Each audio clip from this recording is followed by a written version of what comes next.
جب کسی کے عقیدوں کو درست مان لیا اس کے فقہی مسئلے تو پھر چھوٹے رہ گئے. جب عقیدہ اس کا صحیح نکلا باقی چیزیں تو چھوٹی رہ گئی. اب اہل تشیع میرے پاس آئے اور مجھے کہیں جی آپ ماتم پہ ہم سے کریں. میں کہوں گا یار ماتم میرا اختلاف نہیں ہے آپ کے ساتھ اتنے بڑے لیول کا. میرا آپ سے بڑے لیول کے اوپر جو اختلاف ہے عقیدہ امامت کے اوپر ہے کہ آپ رسول اللہ کی وفات کے بعد بھی کسی شخص کے بارے میں یہ کلیم کریں کہ اللہ اور بندے کا تعلق رہتا ہے. جس طرح صوفیاء کشف کے نام پہ مان رہے ہیں عقیدہ اور آپ امامت کے نام پہ مان رہے ہیں. تو سر یہ تو بہت بڑا مسئلہ ہے. جب تک یہ مسئلہ سیٹل نہیں ہوتا تو میں تو اس کو کفر اسلام کا مسئلہ سمجھ رہا ہوں نا اپنے لیے. رسول اللہ کے بعد کسی کے بارے میں یہ عقیدہ رکھنا کہ اس پہ اللہ کی وحی آتی ہے حضرت عیسیٰ علیہ السلام کو چھوڑ کے, وہ تو ایک ایکسیپشن ہے, یا اس کو اللہ تعالیٰ ڈائریکٹلی گائیڈ کرتا ہے. تو یہ بہت بڑا عقیدہ ہے. جب تک میرا آپ کا یہ مسئلہ حل نہیں ہوتا میں آپ سے آگے کسی اور مسئلے میں بات کر ہی نہیں سکتا. باقی مسئلے تو بعد میں بہت چھوٹے ہیں باقی. اسی طریقے سے بریلوی آتے ہیں تو ہم اس کے ساتھ بنیادی عقیدے کے اوپر بات کریں گے. چشتی رسول اللہ پہ. بسم اللہ الرحمن الرحیم. السلام علیکم دوست. آپ نے سنا ہوگا کہ نیم حکیم خطر جان نیم اللہ خطر ایمان. اس نے شیعہ حضرات کے بارے میں بات کرتے ہوئے صوفیہ کا ذکر کیا کہ صوفیہ جو یہ عقیدہ مانتے ہیں کہ ڈائریکٹلی اللہ تبارک و تعالیٰ ان سے بات کرتا ہے یا وہی نازل کرتا ہے, یہ تو کفر اسلام کا مسئلہ ہے. یہ اس کا جھوٹ ہے. جو اس نے کشف کا ذکر کیا ہے اس لفظ سے ہی پتہ چل جاتا ہے کہ اس کا معنی کیا ہے. اور یہ اہل سنت بریلویوں پر جس نے کہا ہے کہ جناب ان کا بنیادی عقیدہ ہے چشتی رسول اللہ, اس پر ہم مناظرہ کریں گے. یہ اس کا جھوٹ ہے, کوئی بنیادی عقیدہ نہیں ہے. اہل سنت اس واقعے کو رد کرتے ہیں, ویڈیوز ہیں, اور یہ خود مانا ہے کہ ہاں جناب اب یہ اہل سنت کے جو ادارے ہیں یعنی جنہوں نے یہ کتابیں چھاپنی شبیر برادرز نے اس کو نکال دیا ہے. پہلے یہ کہتے تھے جناب اگر یہ بزرگوں کی کا واقعہ نہیں ہے تو آپ ان کو کتابوں سے نکالتے کیوں نہیں. جناب نکل گیا. خود اس کی ویڈیو ہے, بریلوی علماء کو مبارکباد, اور اس میں اس نے یہ کہا ہے کہ جناب یہ شبیر برادرز نے اس واقعے کو نکال دیا ہے. جب وہ واقعے کو نکال دیا وہ ہمارا عقیدہ نہیں ہے, آپ جھوٹ کیوں بولتے ہیں. پہلے تو یہ کہتے ہیں جناب آپ کی کتابوں میں لکھا آپ نکالتے کیوں نہیں. جناب نکل گیا. اب آپ بخاری سے نکالیں جو آپ کہتے ہیں بخاری میں گستاخی ہیں. آپ کے سامنے بخاری رکھی ہوئی ہے بقول آپ کے, اور آپ کہتے ہیں کہ مشکات المصابیح میں گستاخانہ عبارات ہیں, تو آپ وہاں سے نکالیں نا. آپ تو چشتی رسول اللہ والا واقعہ تو نکل گیا, تو ہمارا عقیدہ ہی نہیں ہے یہ. یعنی اتنا بڑا اس یہ جھوٹ بڑھ رہا ہے. اللہ تبارک و تعالیٰ کے جھوٹوں پر لعنت ہو.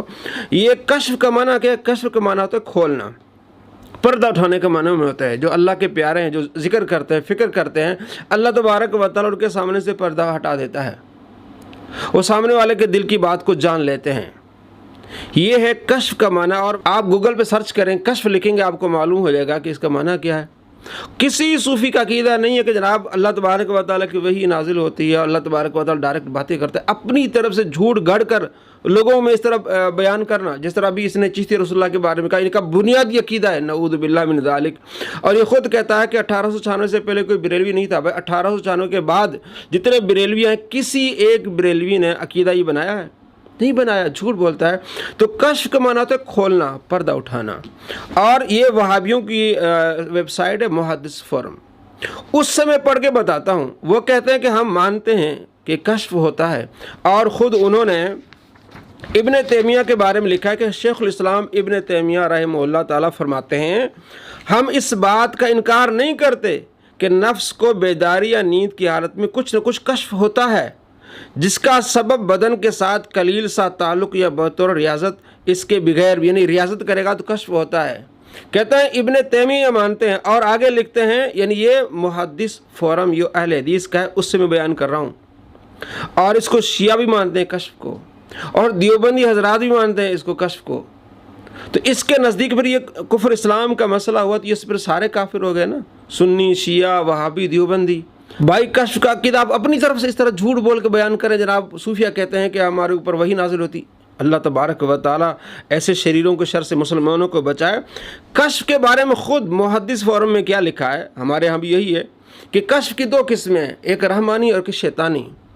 یعنی شیطان کی طرف سے کوئی چیز ڈالی جاتی ہے, وسوسے ڈالے جاتے ہیں, اور اللہ تبارک و تعالیٰ کی طرف سے کشف ہوتا ہے کہ اللہ تبارک و تعالیٰ کا اس بندے پر یہ کرامت ہوتی ہے کہ وہ سامنے والے حالات اس کے کھل جاتے ہیں, اور یہ نہیں کہ ہر بندے کے لیے ہوتا ہے، ہر ولی کے لیے ہوتا ہے، ہر صحابی کے لیے ہوتا ہے، بس اس کا ثبوت موجود ہے۔ ابن سیاد کا جو واقعہ ہے بخاری مسلم میں، وہ انہوں نے نقل کیا ہے کہ اسی طرح ابن سیاد نے بھی جو کچھ نبی صلی اللہ تعالیٰ علیہ وآلہ وسلم نے اس سے چھپایا تھا اسے کشف کر دیا تھا، تو نبی صلی اللہ تعالیٰ علیہ وآلہ وسلم نے اسے فرمایا کہ تو کاہنوں نجومیوں کا بھائی ہے، تو نبی صلی اللہ تعالیٰ علیہ وآلہ وسلم نے اس کشف کو کاہنوں اور نجومیوں کا کشف ہی قرار دیا، نہ کہ اس کی قدر کی، کیونکہ یہ شیطانی کشف تھا۔ اور اسی طرح اسود انسی کے بارے میں بھی انہوں نے لکھا کہ ان کو بھی کشف ہوتا تھا، اور یہ کشف کون تھا شیطانی۔ اور کشف رحمانی کے بارے میں کہتے ہیں کہ عائشہ رضی اللہ تعالیٰ عنہ سے آپ علیہ حضرت ابوبکر صدیق رضی اللہ تعالیٰ عنہ نے فرمایا کہ میرے جانے کے بعد یہ مال تقسیم کرنا، ایک تو ہے اور دو تیری بہنیں ہیں۔ تو حضرت عائشہ رضی اللہ تعالیٰ عنہ نے فرمایا کہ میری تو ایک بہن ہے اسما، تو آپ نے فرمایا تیری والدہ کو جو حمل ہے اس میں سے بھی ایک بیٹی ہوگی، وہ بھی تیری بہن ہے۔ اور یہ موطا امام مالک میں صحیح حدیث ہے 1503۔ تو انہوں نے اس کو لکھا ہے کہ یہ کشف تھا حضرت ابوبکر صدیق رضی اللہ تعالیٰ عنہ کا۔ تو کیا حضرت ابوبکر صدیق رضی اللہ تعالیٰ عنہ پر کفر کا فتویٰ لگے گا؟ نعوذ باللہ من ذالک۔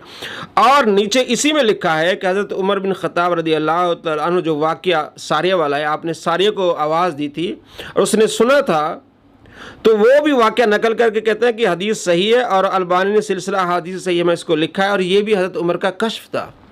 اسے انہوں نے لکھا ہے کشف ربانی۔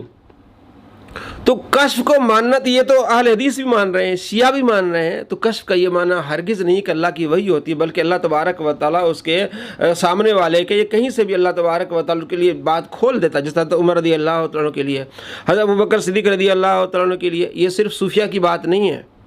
اور امام موسیٰ کاظم رحمۃ اللہ علیہ، ان کو اللہ تبارک و تعالیٰ بہت زیادہ کشف عطا فرمایا تھا۔ ان کا واقعہ ہے، امام ابن جوزی نے لکھا ہے، یہ کہانی نہیں کہتے، کہانی بھائی امام ابن جوزی ایسے ہیں جنہوں نے کتاب الموضوعات لکھی ہے، موضوع من گھڑت واقعوں کو الگ کر کے لکھا کہ ان کو نہیں ماننا۔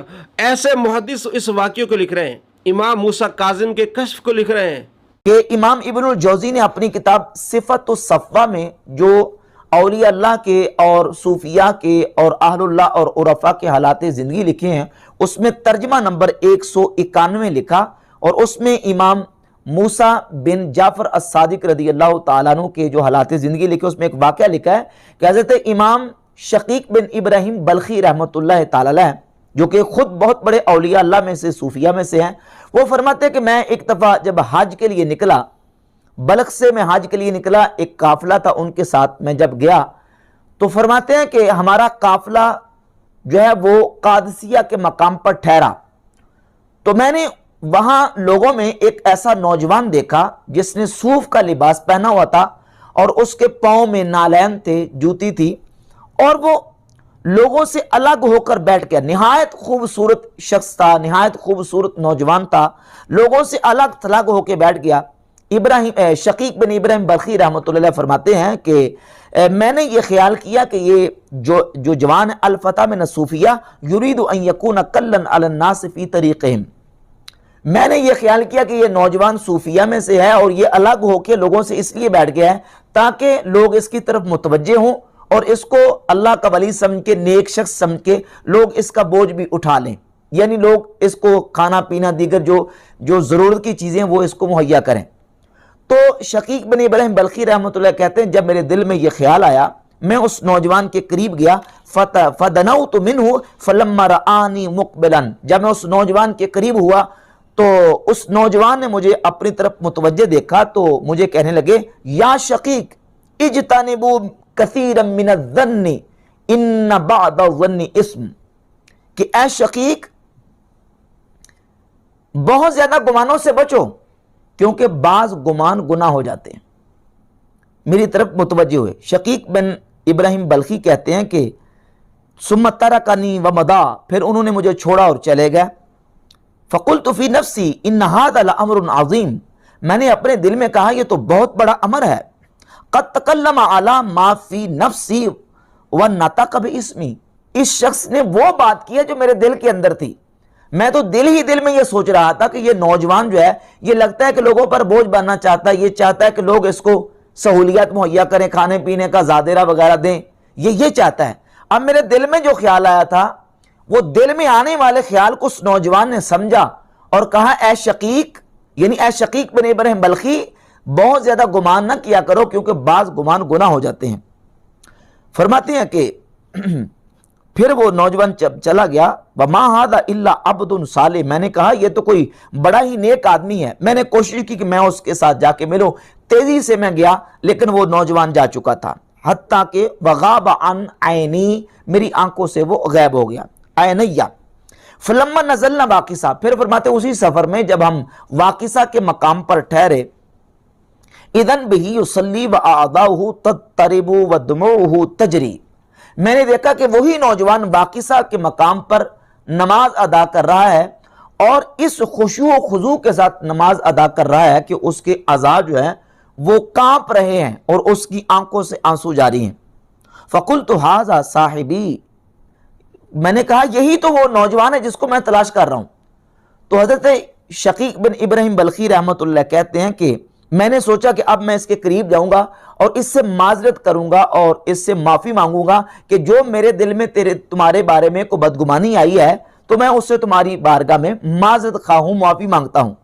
ابھی کہتے ہیں کہ فصبرت حتی جلسا، میں نے کچھ صبر کیا، جب میں نے دیکھا کہ وہ نوجوان بیٹھ گیا اور میں اس کے قریب گیا، جب اس نوجوان نے مجھے اپنے قریب آتے دیکھا تو پھر وہ نوجوان میری طرف مخاطب ہوا اور کہنے لگا یا شقیق اتلو وَإِنِّي لَغَفَّارٌ لِمَن تَابَ وَآمَنَ وَعَمِلَ صَالِحًا ثُمَّ اهْتَدَىٰ، تو پھر اس نوجوان نے سورہ طٰہٰ کی آیت نمبر 82 پڑھی اور کہا اے شقیق قرآن کی یہ آیت پڑھ، اور اس آیت کا مفہوم یہ ہے کہ اللہ رب العزت فرماتا ہے کہ جو توبہ کر لیتا ہے میں توبہ کرنے والے کو بخش دیتا ہوں۔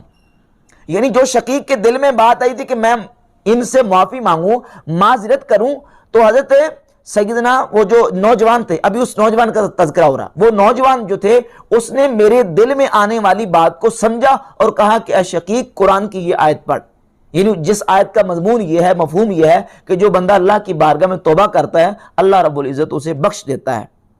تو شقیق بن ابراہیم بلخی رحمۃ اللہ فرماتے ہیں ثم ترکنی ومضى، پھر اس نوجوان نے مجھے چھوڑا اور چلا گیا۔ میں نے کہا ان هذا الفتى لمن الابدال، میں نے کہا یہ نوجوان تو کوئی ابدال معلوم ہوتا ہے، یعنی ابدال جو اولیاء اللہ کے درجات میں سے ایک درجہ ہے، یہ تو بہت بڑا کوئی ابدال معلوم ہوتا ہے۔ وقد تکلم علی سری مرتين، اس نے 2 مرتبہ میرے دل میں آنے والی بات کو سمجھا اور اس کا جواب دیا۔ فلما نزلنا رمالا، پھر کہتے ہیں کہ اسی سفر میں تیسرے مقام پہ، مقام رمالہ کے مقام پر ہم ٹھہرے، اذن بالفتى قائم علی البئر وبیدہ رکوۃ، میں نے دیکھا کہ وہی نوجوان مقام رمالہ پہ کھڑا ہے اور وہ نوجوان ایک کنویں کے کنارے کھڑا ہے اور اس کے ہاتھ میں ایک پیالہ ہے اور وہ نوجوان چاہتا ہے کہ اس کنویں سے پانی نکال کے پانی پیے۔ فسقطت الرکوۃ من یدہ فی البئر وانا انظر الیہ، میں دیکھ رہا تھا کہ اس نوجوان کے ہاتھ سے وہ پیالہ گرا اور کنویں میں جا پڑا۔ فرأیتہ قد رمق السماء وسمعتہ یقول، اور جس وقت میں نے دیکھا تو کہتے ہیں کہ میں نے دیکھا کہ وہ نوجوان اس کنویں کے کنارے کھڑا کہہ رہا ہے انت ربی اذا ظمأت من الماء وقوتی اذا اردت الطعام، کہ یا اللہ جب میں پیاسا ہوتا ہوں تو ہی مجھے پانی عطا کرتا ہے اور جب میں بھوکا ہوتا ہوں تو ہی مجھے قوت کے لیے، تو ہی مجھے غذا کے لیے کھانا عطا فرماتا ہے۔